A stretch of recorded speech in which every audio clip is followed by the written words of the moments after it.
Welcome to the fish tank.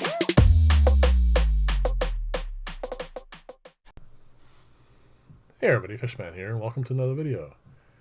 Part 5 of the DIY filter comparison. And who would have thought at the beginning of all this that the lowly undergravel filter, ancient technology that it is, in whatever form I happen to make, if there happens to be a filter with a little bit of an undergravel aspect to it, people seem to like it. I mean, I would not have thought so, but here we are. So this filter outcompeted its other ancient technology, which was the box filter. Not by a landslide, but it was a sufficient margin that I can declare it a complete winner. So thinking about this going forward, it should be interesting, especially when an undergravel filter concept comes up against another one, and we'll have to see how that works out.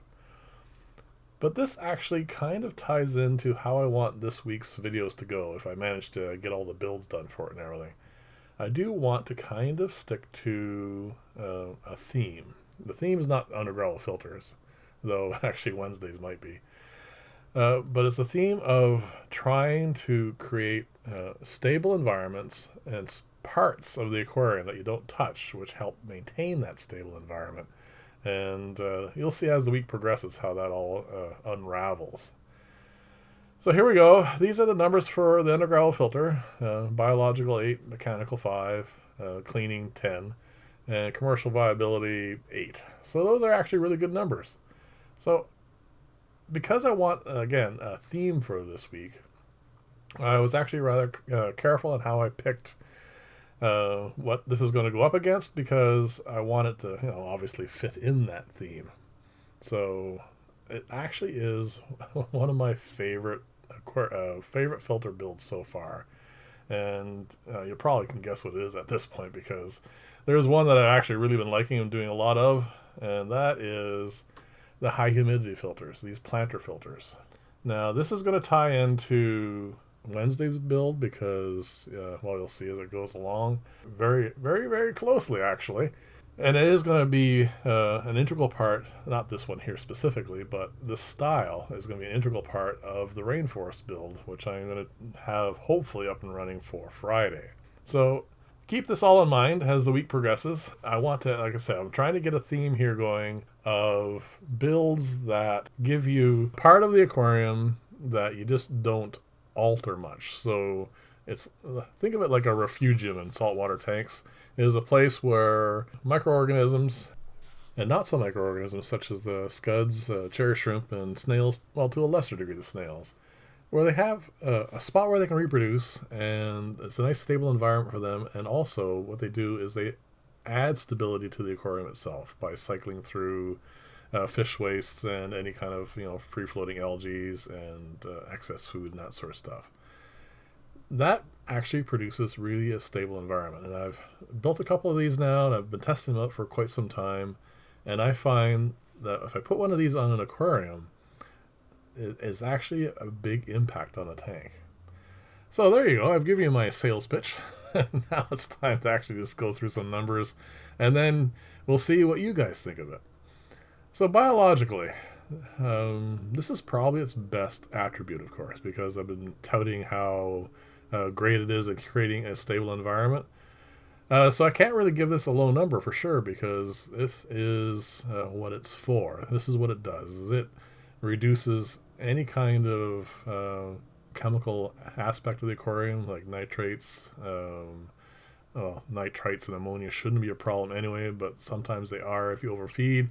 So it takes care of all that sort of stuff. And because it has a lava rock and all the other stuff I've been talking about, I'm actually going to give this quite a high number. I'm going to give this a 9.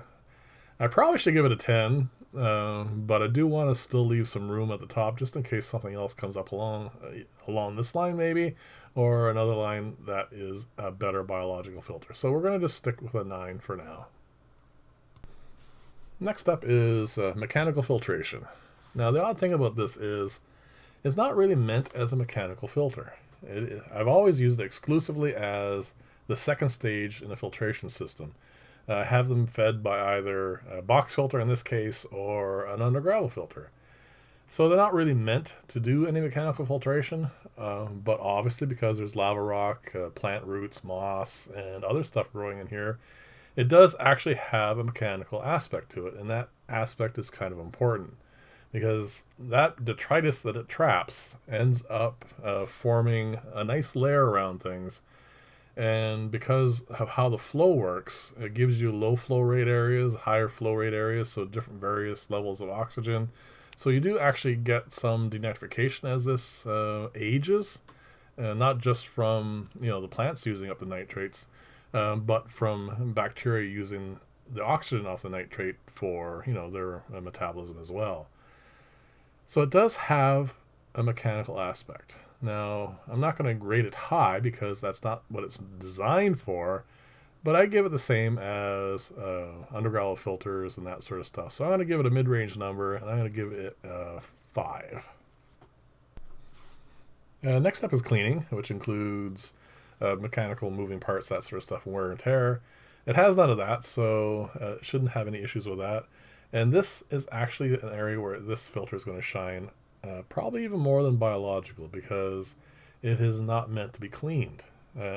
Now this particular version here is the one I'm talking about, not the original one, because this lid just comes straight up, and if the plants are growing too much, you just take a pair of scissors, snip off a few of the larger leaves.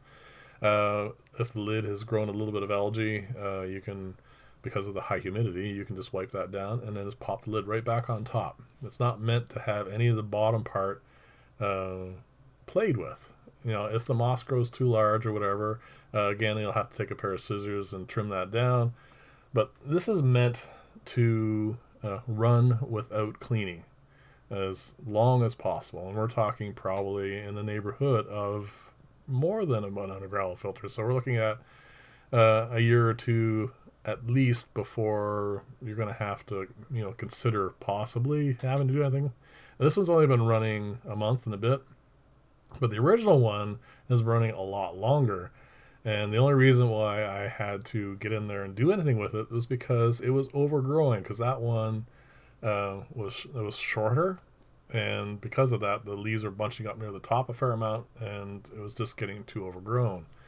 This one here should have less of an issue that way, but again, we're going to have to see how it goes. But I'm going to give this actually quite a high rating for cleaning. I'm going to give it probably the first 10, because it is actually something I think that will actually prove to be as worryless as possible. Let's just try and put it that way.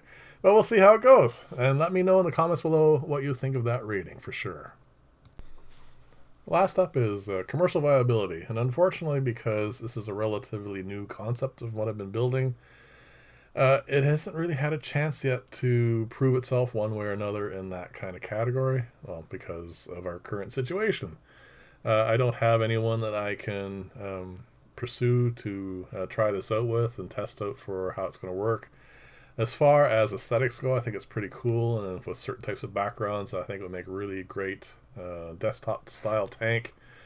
But unfortunately, because that doesn't exist at the moment, I'm going to have to give this kind of a middle of the road number. Like I said, I see potential for it. It's certainly not the kind of thing that wouldn't have potential, like the rolling drum filter and that sort of thing. But so I'm going to give this the standard. I have no clue what it's going to be, so give it a 5. And in time, hopefully when all this nonsense straightens itself out, I will be able to test this out with actual clients, and we can see if it actually has hopefully that sort of aspect to it, because I think this actually is a really great filter. But that's not up to me, that is up to you guys, so definitely let me know in the comments below for sure.